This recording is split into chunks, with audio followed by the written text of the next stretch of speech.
Pertamanya kita panjatkan rasa syukur pada Allah di atas limpah kurnia, rahmat, taufik dan inayah Allah yang menyebabkan kita masih lagi dapat menghirup udara segar pada hari ini. Kita dapat solat berjemaah dan kita dapat bersama-sama untuk menikmati kelebihan yang terdapat dalam bulan Ramadan yang diberkati.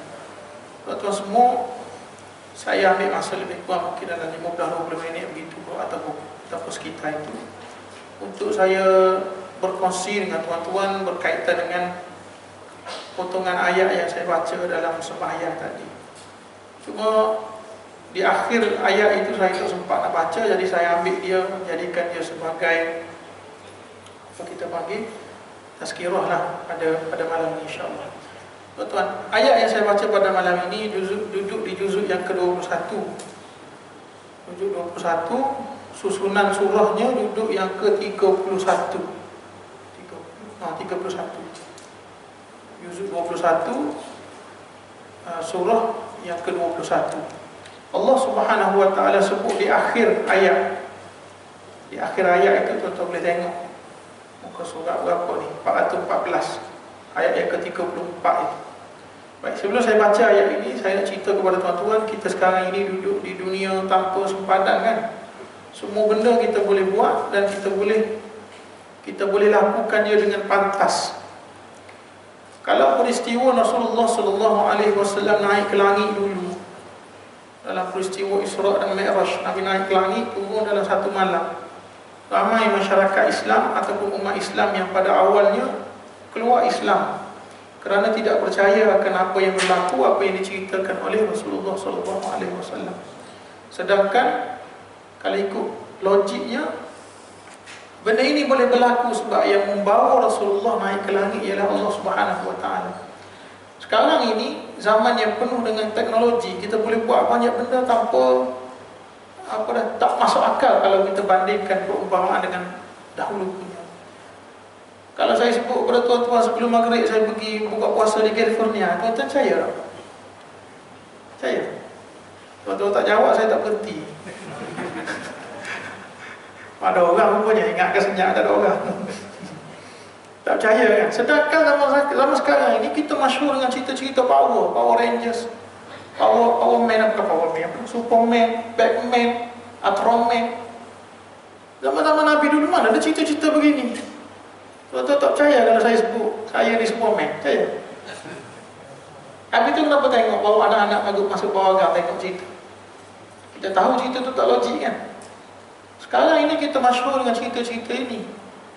Zaman Nabi dulu bayangkan, teknologi pun tak ada. Dengan keadaan Quran yang turun kepada Nabi Muhammad SAW, Sayyidina Abu Bakar dipercaya bulat-bulat. Mesti ada rahsia tersendiri yang terdapat pada Quran. InsyaAllah saya cuba, masa yang singkat ni saya cubalah. Mudah-mudahan ada manfaat insyaAllah. Betul semua, ayat daripada juzuk Rum, saya baca setengah di akhir juzuk Rum. Idza abada qul siru fil ardi fanzuru. Kalau kita tengok ayat pertama daripada surah Rum, Allah mulakan dengan kalimah alif lam mim.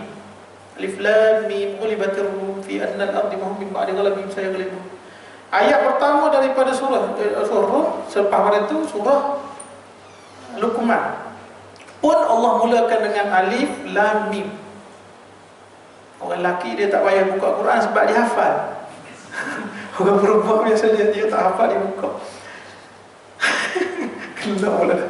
Baik, ayat selepas itu surah Rum, surah Luqman, selepas pada itu surah Sajdah. Kita sunnah baca pada subuh.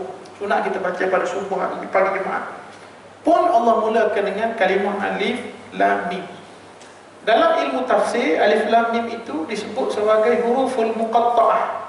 Muqatta'ah ni bahasa Arab, bahasa Melayunya ialah huruf yang disebut secara terpotong. Alif lam mim. Baik tuan-tuan semua, kalau kita tengok daripada surah-surah lain, ada juga perkataan dalam Quran yang dimulakan dengan alif lam mim. Surah apa? Surah Baqarah. Lagi? Tak payahlah saya tanya, saya jawab. Sini bukan saya tanya ustaz, mana-mana tempat pun saya tanya, saya jawab. Surah Al-Fil. Apa ayat pertama dia? Alam tara kaifa fa'ala rabbuka bi ashabil fil. Tuan-tuan tengok ejaan dia. Alif lam mim ta ra kaf ya fa. Alam tara kaifa. Soalan timbul, kenapa ayat pertama daripada surah Baqarah kita baca alif lam mim? Ayat pertama daripada surah Rum kita baca alif lam mim. Ayat pertama, kalimah pertama daripada surah Rum, kalimah pertama daripada surah Baqarah kita baca dengan alif lam mim. Kalimah pertama daripada surah Rum kita baca dengan alif lam mim. Kalimah pertama daripada surah Luqman kita baca alif lam mim. Kalimah pertama daripada surah Sajdah kita baca alif lam mim. Tetapi kalimah pertama dalam surah Al-Fil kita baca dengan alam. Atau tak pernah fikir?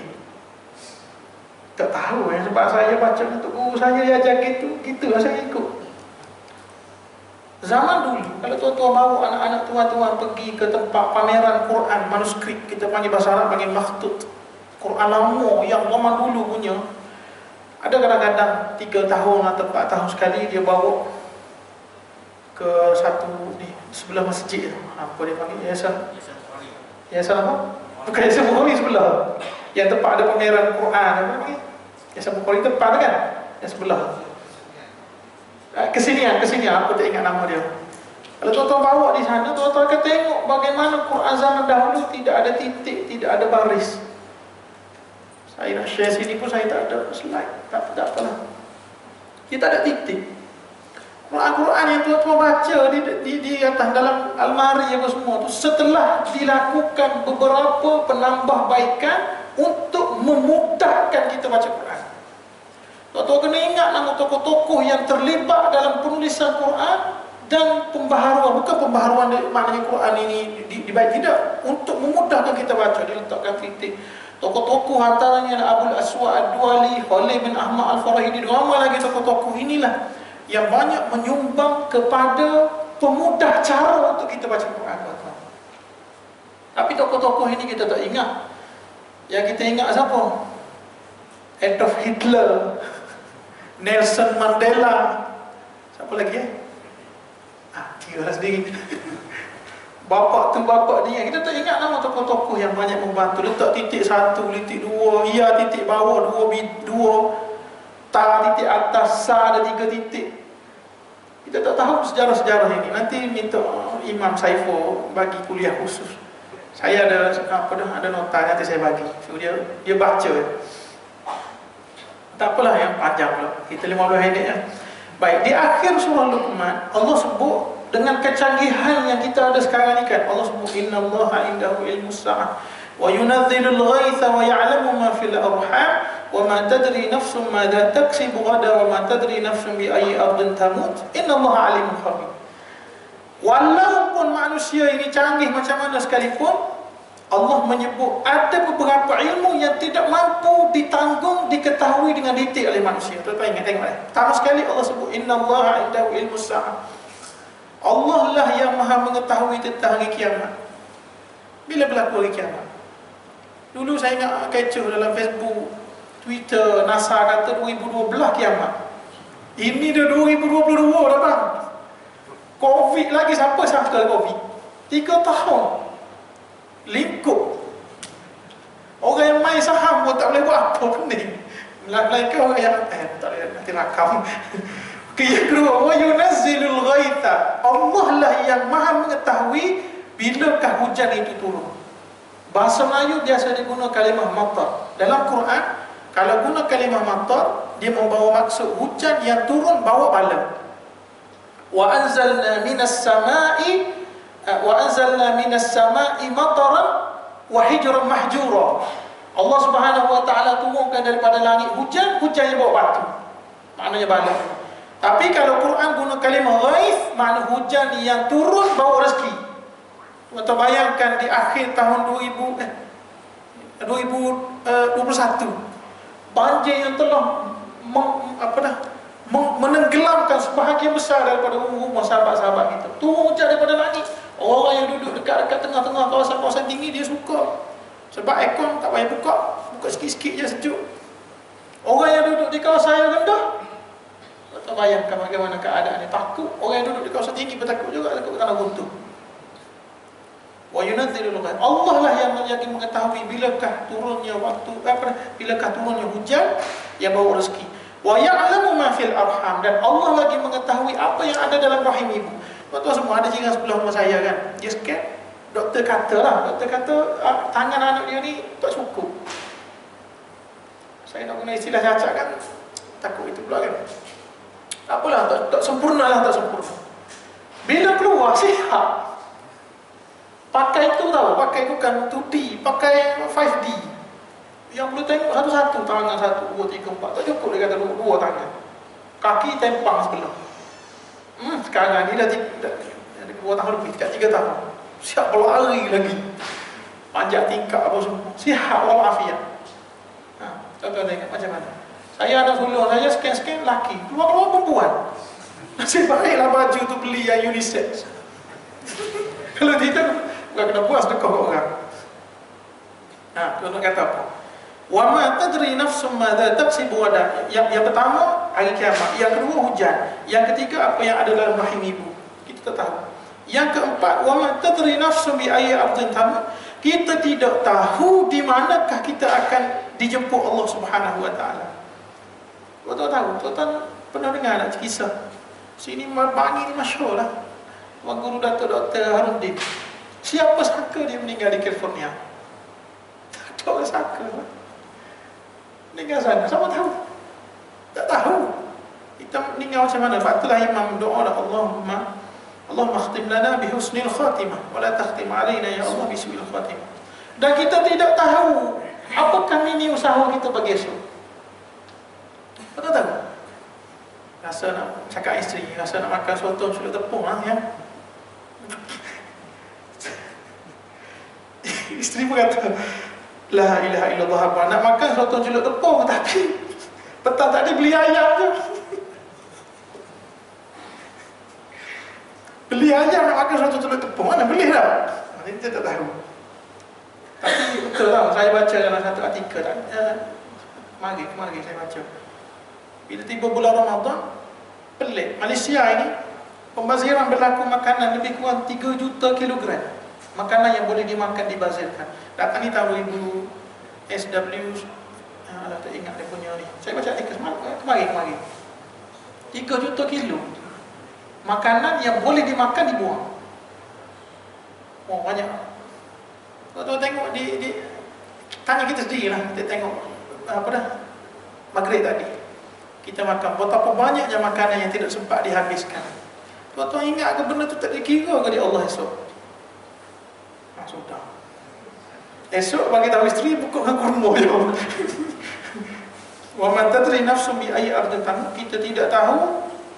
Wa man tadri nafsun bi ayyi wa man tadri nafsun madza taksibu ghadan. Kita tidak tahu apa yang akan kita buat pagi esok. Kejap lagi. Sebab itu dalam Quran Allah sebut, kalau kita nak dapat apa-apa urusan, hendaklah kita sebut senangi dia dengan insya-Allah. Wala taqulanna li syai'in inni fa'ilun dzalika ghadan illa ayyasha Allah. Insya-Allah. Kita dapat jemputan kenduri kahwin, insya-Allah saya pergi. Cuma tapi awam Melayu bila sebut insya-Allah tak pergi. Satu lagi on the way. Dia sebut on the way tapi dia baru tidur tau. Baru sudah baca nama alhamdulillahilladzi ahyana ba'da ma amatana wa ilaihi nusyur. Yang si teman dia ni tunggu sejam atas kereta. Mengasam ni orang. Wa ma tadri nafsun bi ayyi ardin tamut, dan kita tidak tahu di mana bumi tempat kita mati. Kita tidak tahu, tapi dalam Quran Allah sebut kita minta dengan Allah Subhanahu wa taala untuk dibangkitkan ataupun dilewatkan. Laula akhartani ila ajalin qarib fa asaddaqa wa akum minas solihin. Kita akan minta dengan Allah, ya Allah, berikanlah aku ajal yang nak datang ni, lewatkan sedikit. Sebab apa? Sebab kita mohon dengan Allah untuk bersedekah. Tuan-tuan semua kita berdoa lama dah, 3 bulan sebelum dah. Ya Allah, masukkanlah aku dalam bulan Ramadan. Balighna Ramadan. Allahumma barik lana fi Rajab wa Sya'ban wa balighna Ramadan. Ya Allah, berkatlah aku dalam bulan Rajab, bulan Sya'ban, sampaikanlah aku dalam bulan Ramadan. Kita sekarang ni duduk dalam bulan Ramadan, tuan-tuan. Saya ada member saya ni kan, tapi amalan dia saya banyak tiru lah. Antaranya ialah dia setiap kali dia keluar gaji, dapat gaji kan, dia akan tukar duit RM300, RM400 tukar dalam duit yang kecil-kecil, portion kecil-kecil ni. Sebabnya bila dia belanja saya kan, dia nak bayar untuk makan, yang ambil dalam poket ni, kira-kira bagi. Kemudian ada tabung lah, dia pun ambil dalam poket lah. Saya tanya dia, sebab saya tengok, saya tanya, kata, apa hal ni? Poket tadi, duit yang keluar tadi kan ada RM50, RM10, RM5, RM1. Oh, dia kata, dia mendengung kejap. Lepas tu dia cakap, gini sebenarnya Bi, duit yang aku tak nak usik, duit yang aku derma ni aku kena habiskan. Macam-macam nama RM400 ni mesti habis. Dia tukar siap-siap. Kita tabung lalu lah, pegang, tetap RM50, tarik balik, tetap tukar RM1. Tapi sepatutnya rezeki tu begitulah, Allah Subhanahu Wa Taala akan ganti balik. Dalam bulan Ramadan ni lagi-lagi lah tuan-tuan, Allah akan ganti dengan banyak. Sebab itulah kita minta supaya diakhirkan usia kita, dilewatkan ajal, dan kita minta dengan Allah untuk bersedekah. Laula akhartani, ila surah Al-Munafiqun, tuan-tuan tengok laula akhartani ila ajalin qarib fa as-saddaqa wa akum minas shalihin.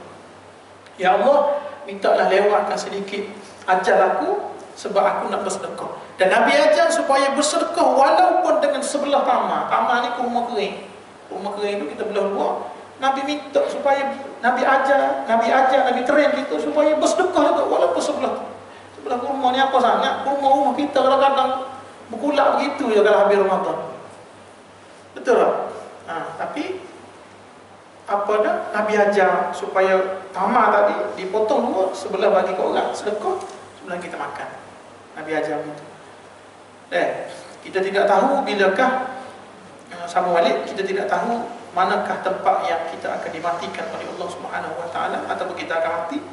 Innallaha alimun khabir. Sesungguhnya Allah Maha meneliti, Maha teliti ataupun meliputi semua pengetahuannya. Allah tahu satu-satu. Siapa sangka tahu tuan Covid melanda 2 tahun.